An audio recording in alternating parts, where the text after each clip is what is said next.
All right, welcome to your Newsmax Daily for a Friday, April 19th, 2024. 4/19/24, the third of 4 Fridays this month. And we kick it off with more war in the Middle East as Israel retaliates to Iran's attack on the Holy Land last weekend, which was in response to Israel killing several members of Iran's Revolutionary Guard a few weeks before that, as part of its war with Hamas, which attacked Israel on October 7th, killing more than 1,200 Israelis and foreign nationals. And now Iran says it will fight back after the Israeli strike on its country.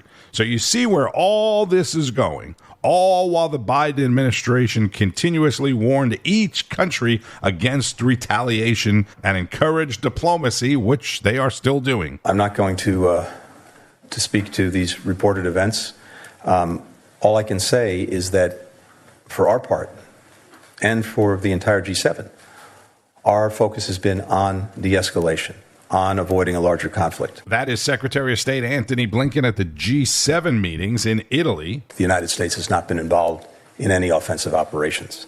What we're focused on, what the G7 is focused on, and again, it's reflected in our statement and in our conversation, is our work to de-escalate. Well, in case you haven't noticed, it's not working. And by the way, Blinken and G7 ministers are meeting at a posh hotel on the island of Capri in Italy, one of the most beautiful places in the world. President Biden headed to his Delaware home for the weekend, presumably to get some rest, and former President Donald Trump will be home resting after a week in court. Wrong. Donald Trump rest. Never. He'll be hosting a rally in beautiful Wilmington, North Carolina, Saturday night. Tomorrow night, you can see it all on Newsmax. Here he is outside the courtroom yesterday. The whole world is watching this hoax. You got a DA that's out of control. You have a judge that's highly conflicted. The whole thing is a mess, and you have the leading candidate and leading crooked Joe Biden by a lot. He's the one that should be in trial. He's a crook. You got a crooked president. He should be in trial with all the stuff he's done in his family. He should be in trial, but he's the one in charge. And here is Greg Kelly with more on the Trump trial. You know what? Look, in America, I don't have a problem with some of the people who showed up for jury duty. I don't. The ones who were honest, the ones who said that they were biased, and yeah, that's kind of to be commended. There are people out there, unlike the judge, who know that they're not impartial. Personally, I do not like him at all. I don't approve of a lot of what he has done as president, but I think that the right to a fair trial in this country is incredibly important. If there's a reason that you don't think you could be impartial or that you could be perceived as biased, that you should raise your hand. So I raised my hand. What happened? Why were you dismissed? Because I couldn't be impartial. You couldn't be impartial. So when the judge asked that hand, can you be impartial? You raised your hand and you said you cannot. Exactly. And good for her. Good for all of them. The judge, as he's asking these questions, he's the one. It should have dawned on him. What am I doing? I'm a complete hypocrite. I am totally and completely conflicted. I can't do this. You know, if the judge came in as a juror and he said, hey, you know, my daughter works in politics and I gave money to Joe Biden, it's by a matter of logic, he can't be a juror. Therefore, he can't be a judge. But he is, and he drew up this rigged questionnaire. You heard about the questionnaire? Totally skewed, totally strange. Now, one thing, Newsmax is mentioned. I love it. They want to know if anybody gets their news from a bunch of different sources, including Newsmax. All right. What else is in there? Oh, a list. Do you currently follow any anti-Trump or organization on any social media site, or have you done so in the past? And then they list a bunch of, well, I mean, let's face it, pretty hardcore groups out there. But they don't mention anything about Joe Biden. They don't mention anything about Black Lives Matter. You know, if you are for Biden, you're kind of automatically against Trump. Anyway, I talked to some legal experts. This thing is skewed and designed to find a biased jury, as if we didn't have enough problems. Anyway, they'll get through it. but we've got to help in any way we can. And I don't know, maybe it's writing a check, maybe it's think about it. That's Greg Kelly, host of Greg Kelly Reports. Check him out tonight, 9 o'clock Eastern. And Lara Trump, co-chair of the RNC, spoke with Rob Schmitt. As of this morning, more than 50 potential jurors were dismissed. 50, after admitting they could not be fair and impartial. So who's made it on the jury at this point? Well, clearly the best actors have made it on. In Manhattan, every single person knows who Donald Trump is. 9 out of 10 did not vote for him. And believe me when I tell you, as somebody that lives here, a vast majority of them would love to see this man behind bars, whether he committed a crime or not. That's the truth about the jury pool that Trump is facing in this felony trial. Scary. Lara Trump joins us now. Good to have you back on. Their defiance to, at the very least, move this ridiculous trial somewhere else makes it very clear that they have a mission and they're sticking to the mission, doesn't it? Yeah, well, they know, Rob, if they actually move this trial to any other area of this country, maybe save for like a San Francisco of sorts, you would possibly get a fair trial, and let alone this wouldn't even see the light of day. You have to think about the fact that this is a case where they're alleging that there was some sort of an accounting error. There was somebody who wrote down in an accounting ledger the wrong information, and that is why they are holding hostage Donald Trump, the former president and current Republican nominee, in a courtroom. This has never been about anything that is fair. We all know that. This is about making sure that they can keep Donald Trump off the campaign trail. This is about making sure that for any American who might think about voting for him, hey, you better think twice. Here's a picture of Donald Trump in a courtroom. And yeah, if they could throw him in jail and lock him up, great. That's what they're all gunning for. But you see the way that people are responding here, Rob. Right. The American people are not buying it. The campaign in the 3 days that Donald Trump has been forced to sit in that courtroom raised $3 million, $26 increments in those donations. It means people are behind him and they're not buying it. No, they're not buying it. And the fact that they only get that the Trump side only gets 10 strikes with the jury pool that they currently have. Only 10 strikes. I mean, they're going to need way more than that at the very least. I mean, they can't get any breaks in this thing. And you know when it becomes very obvious in this moment is when people that don't like Trump are calling it out. And Bill Barr does not like Donald Trump. And he says the case is an abomination. He calls it obviously political, pointing out the timing of the prosecution some 7 years later, right at the peak. You know, they plan it so it just comes right up here as we're moving into the spring and into the summer before an election. I mean, if Bill Barr is calling that out, that means something. Yeah, you have Bill Barr, you have Stephen A. Smith calling it out. You have people who are looking at this and are smart enough to realize the implications of something like this for the future of our country. Because if this is the precedent we are setting right now, if we're saying, hey, we're just going to change the law whenever it's convenient for us and whenever we can attack a political opponent with it, then think about what that means for the future of this country. Yeah, it's sunshine, lollipops, and rainbows right now for the Democrats because they're the ones in charge and they're the ones pulling the string, and it's Donald Trump forced to sit in a courtroom right now. Lara Trump on Rob Schmitt tonight. House Speaker Mike Johnson's foreign aid bill providing billions of dollars to Ukraine, Israel, and Taiwan moved forward last night after the House Rules Committee reconvened to vote 9-3 on the funding. The 3 no votes coming from Republican reps Tom Massey of Kentucky, Ralph Norman of South Carolina, and Chip Roy of Texas, who voted against it because border security was not being paired up with the foreign aid, as we've been talking about and they've been talking about for months. Speaker Johnson said he's putting an aggressive border bill to a vote today, or he's hoping to. He spoke with Greta Van Susteren last night. Well, a lot of the criticism of this bill is our own southern border, and I know that you have that some conservatives in your House want to include the southern border in this bill. What's your explanation to the American people as to why this aid to Ukraine while we have this border issue? So the border is the number one priority of the House Republicans. We fight for it here every single day. I've been doing it since I became Speaker and way before. Since Joe Biden entered the Oval Office, he's created an absolute catastrophe at the border, and you and I don't need to recount all the statistics and the parade of horribles that has come out of that. We must fix it. The American people demand it, and we fight every day. I've been trying to push the president to use his executive authority to close that border, and he refuses to do it. We passed H.R. 2, our signature legislation, the Secure the Border Act, that would fix every one of these problems. It's been sitting on Chuck Schumer's desk for over a year. We have continued to work every single day. We've passed resolutions. But again, remember what we said at the outset. We only control one chamber, and I barely have control of that. The Senate won't advance our legislation, and the president won't sign it. He won't fulfill his obligations. So why is the border not in this package? Because, Greta, we didn't have the votes to do it. I have a handful of my Republicans, at least, who will not advance a rule to bring that to the floor to combine it with the Ukraine and Israel funding. They won't do it. And so if I don't have Republican votes, that means we have to have Democrat votes. Yeah. That's House Speaker Mike Johnson on with Greta, who noted one very important new provision in the aid to Ukraine. The bill, which is about $61 billion to Ukraine, is that in the Senate bill and the House bill have to be reconciled. You both have to agree on the same thing.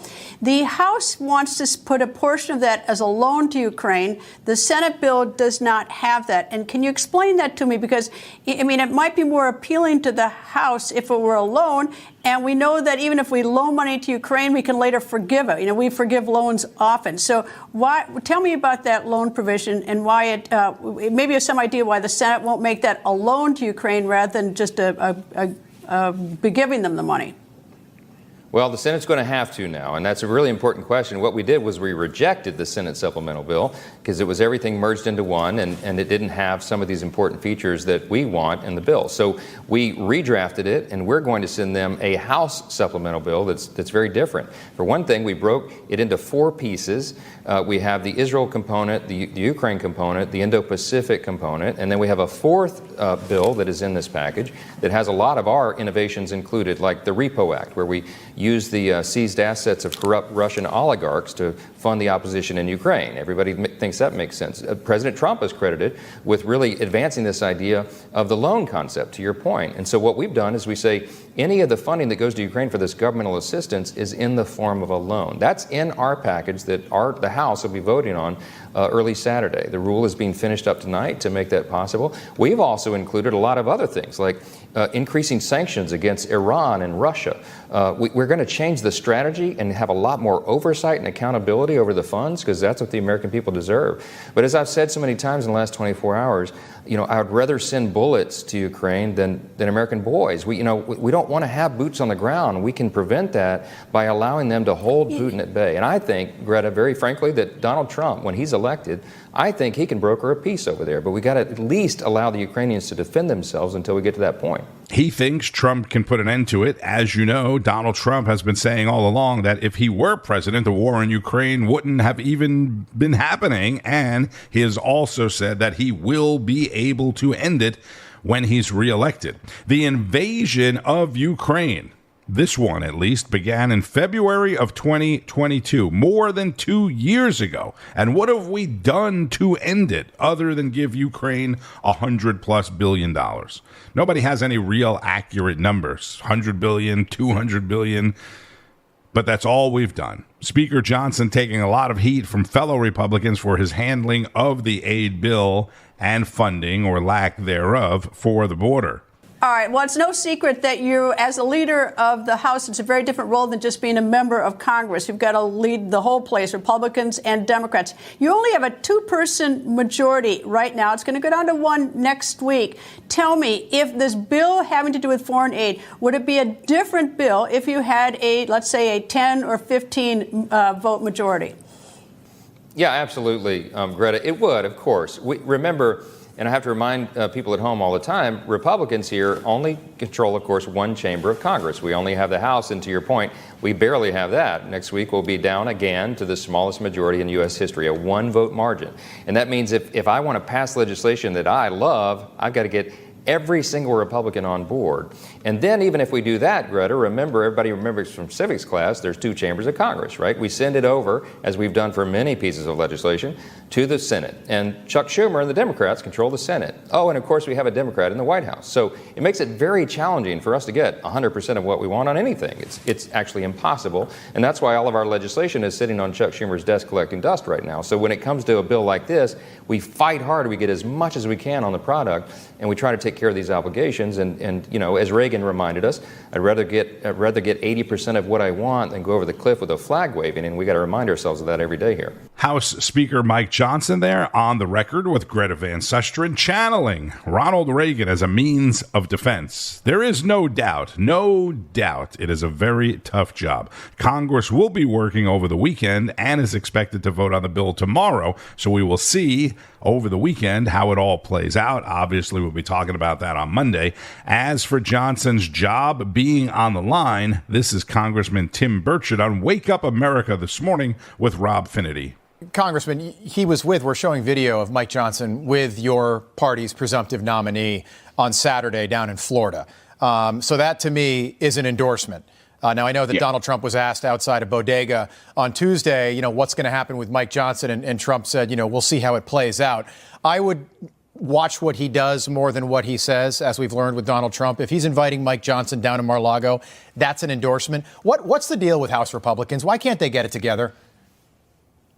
I think we're frustrated that we're more concerned about other countries' borders. You know, when Mike Johnson ran for Speaker, you know, he was against FISA.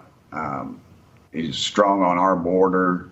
He was against more money for Ukraine. And now all those things Well, then why'd you guys make him Speaker? I mean, it's not like he's a freshman in Congress. You know the kind of guy Mike Johnson is.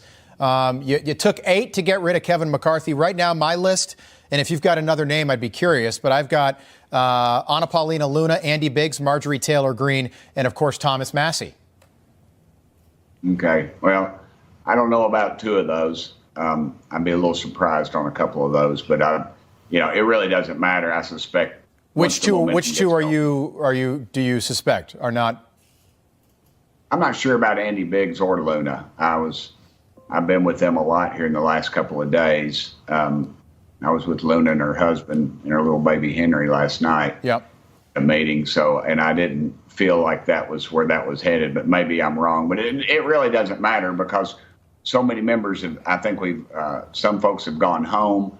And so the numbers are trending in that direction. It's just, Congressman, it's just a mess. And we've talked about this. Look, we're 7 months from the election, and you're going to oust another Speaker of the House. And you know what? Middle America and Tennessee and even where I am here in New York, people look at that and they don't necessarily know all the details, but they just sense the utter disarray that is Republicans in the House of Representatives. And it's kind of embarrassing at this point. I just don't get it. It doesn't help Donald Trump. It should be all about November and getting Donald Trump back to the White House. Instead, it's this stuff.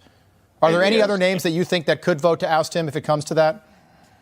I do. I know a couple others, but let's hear them.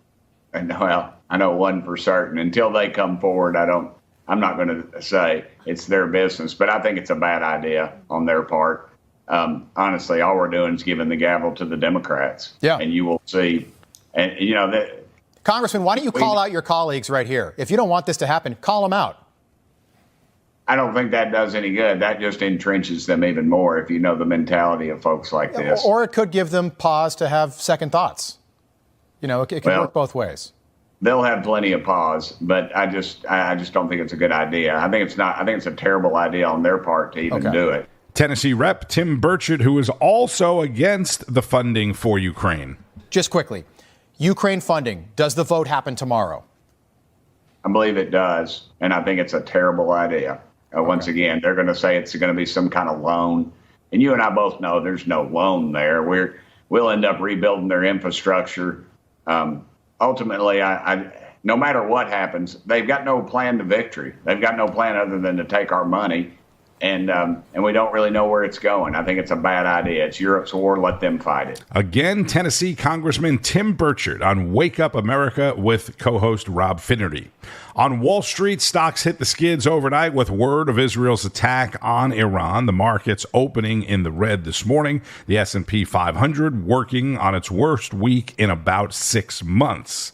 Two big headlines jumping out at me on Yahoo Finance today that you need to know. Number one, mortgage rates will likely hit 8% in the next few months. That's a quote from the headline. That's not me. Mortgage rates will likely hit 8% in the next few months. And the Northeast will see a stiff increase in gas prices. They didn't say likely. They didn't say could or may. Northeast will see a stiff increase in gas prices. Bidenomics. How about those two headlines to kick off your weekend? And you can't use your credit cards while you're doing stuff or hoping to do stuff over the weekend because the interest rates are 25, 26, 27%. Be sure to keep up with all of the news today and all weekend long on Newsmax. Don't forget about Wake Up America Weekend Edition, Saturday and Sunday, 7 a.m. Eastern, Saturday and Sunday Report, The Agenda, America Right Now, the Gorka Reality Check with Sebastian Gorka, and much, much more. Thank you, as always, for listening to the Newsmax Daily. I'm Tony Marino. Enjoy the rest of your day. Have a fantastic and safe weekend, and keep on fighting the good fight. News breaks every minute, every day. You need the app, the Newsmax app. Find it free on your smartphone store. Then watch us anytime, anywhere. Kelly over at Newsmax. The Newsmax people have been really, really terrific. Newsmax has been terrific. President Trump is right. Millions are tired of Fox, and they're switching to Newsmax Plus. It's the fastest growing streaming service in America. You don't need woke Disney and Hulu anymore. Just get Newsmax Plus. Watch the best shows like Greg Kelly, Rob Schmitt, Greta Van Susteren, and Eric Bowling. And get incredible analysis from Dick Morris, Alan Dershowitz, Carrie Lake, Mike Huckabee, and more. It's free to start. So go to NewsmaxPlus.com now to sign up and watch Newsmax anytime, anywhere.